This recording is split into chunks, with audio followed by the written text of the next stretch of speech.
Adunay usa ka dalan nga daw matarong alang sa usa ka tawo. Apan ang katapusan ni ana mao ang mga dalan sa kamatayon. Proverbio 14, bersikulo 12. Busa si Jesus miingon, ako mao ang dalan ug ang kamatuoran ug ang kinabuhi. Walay bisan kinsa nga makaabot samahan kun dili pinaagi kanako. Juan 14, bersikulo 6. Mga kapaglaom, welcome sa atong programa, ang Dalan sa Kinabuhi. Karon nga takna atong hisgutan ang ika-6 nga bahin sa paglakaw sa dalan, ilalom sa gugma sa Dios uban sa labing dako nga sugo. Ato nang nahisgutan ang una og ikaduhang dako nga sugo nga gisulti ni Jesus nga mabasa sa Mateo kapitulo 22, bersikulo 37, 38 ug 39. Ug kini sila nga mga sugo kinutlo usab sa daang tugon nga mabasa sa Deuteronomio kapitulo 6 bersikulo 5 ug Leviticus kapitulo 19 bersikulo 18. Apan sa gihapon nagapabilin ang pangutana. Mag-ayahay na lang ba sa pagpangita ang matag usa sa mga pamaagi kung unsaon paghigugma ang Dios sa tibuok nga kasing-kasing, tibuok nga kalag ug tibuok nga hunahuna? Maingon usab sa ikaduha nga sugo, mag-ayahay ba ang matag usa sa pagpangita og paagi kung unsaon paghigugma sa silingan sama sa paghigugma sa kaugalingon?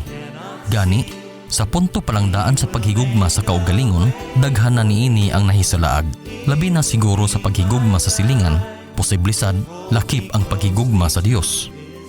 Si Jesus nagsulti, dili ang tanang magaingon kanako, Ginoo, Ginoo, makasulod sa gingharian sa langit, kundili ang nagatuman sa kabubuton sa akong amahan nga anaa sa langit.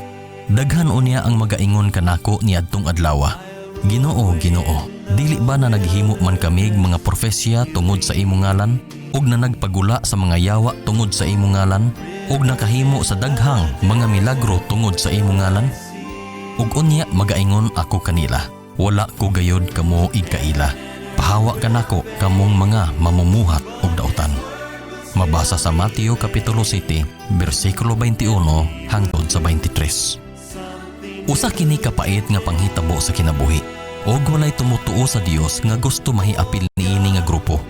Pero ang mas nakaguol niini, kining mga tawhana nga wala mailhan ni Jesus o gitawag niya nga mamumuhat og daotan, wala masayod nga mao di ay ang ilang kapaingnan tungod kay nagahimo sila sa gituuhan nila nga insakto.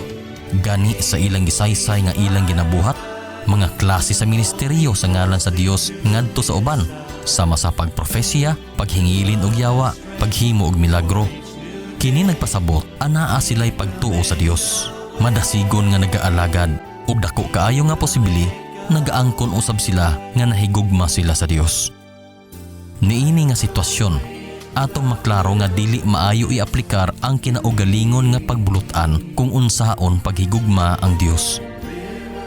Mga kapaglaom, sa atong paglakaw sa dalan sa kinabuhi, nagakinahanglan kita sa klaro ug insakto nga giya alang sa atong mga pagpili ug pagkinabuhi. Kini nga giya gihatag na sa Dios kanato ug mao kini ang balaang kasulatan. Dinhi ato makita kung unsa ang kabubuton sa Dios alang kanato nga nagadawat kaniya. Sa ani nga paagi, dili kita may salaag ngadto sa mali nga dalan. Busa, dili nato kalimtan nga atong ipagamot sa atong kasing-kasing ang mga pulong sa Dios sama sa awit ni David nga nagaingon, ang imong pulong mao'y lamparahan sa akong mga tiil ug kahayag sa akong alagianan. Salmo 119:105. Kini si Pastor Victor Navarro mag-ingon nga anaara sa atong pagpili kung unsa nga dalan ang atong subayon. Ug hinaot, ang dalan sa kinabuhi mao ang atong palabihon.